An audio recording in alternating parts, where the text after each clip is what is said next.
is a great pleasure to be here for our annual observance of World Press Freedom Day. Freedom of expression is a fundamental human right enshrined in Article 19 of the Universal Declaration of Human Rights. But around the world, governments and those who wield power use many different ways to obstruct it. They impose high taxes on newsprint, making newspapers so expensive that people cannot afford to buy them. Independent radio and TV stations are forced off the air if they criticize government policies. The censors are active in cyberspace too, preventing people from accessing websites for political reasons and arresting citizen journalists.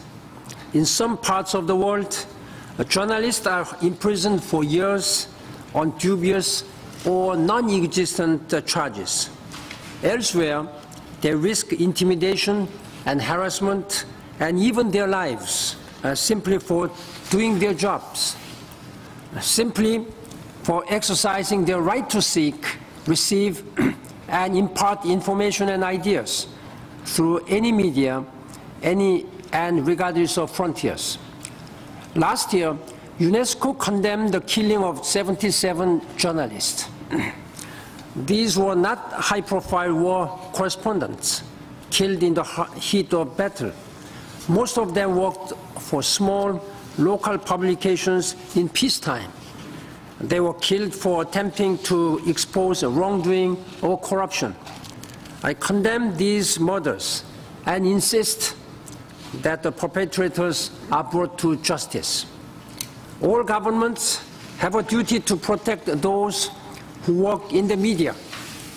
This protection must include investigating and prosecuting those who commit crimes against journalists. Impunity gives the green light to criminals and murderers and empowers those who have something to hide.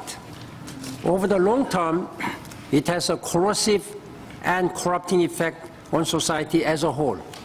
Ladies and gentlemen, distinguished members of media, our theme this year is freedom of information, the right to know.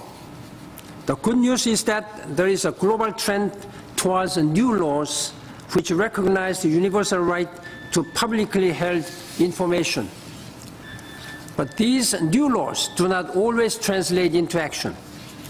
Requests for official information are often refused or delayed for years. At times, poor information management is to blame. But all too often, this happens because of a culture of secrecy and a lack of accountability. We must work to change attitudes and to raise awareness. People have a right to information that affects their lives. States have a duty to provide this information. Such transparency is essential to good government. Ladies and gentlemen, I welcome today's panel discussion on the right to know in Southeast Asia.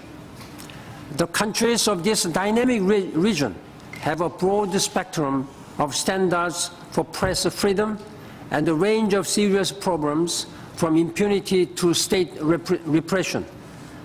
Publicizing these issues and advocating for solutions are important ways of raising awareness and showing solidarity. The United Nations stands with persecuted journalists and media professionals everywhere. Today, as every day, I call on governments, civil society, and people around the world to recognize the important work of media and to stand up for freedom of information. Thank you very much.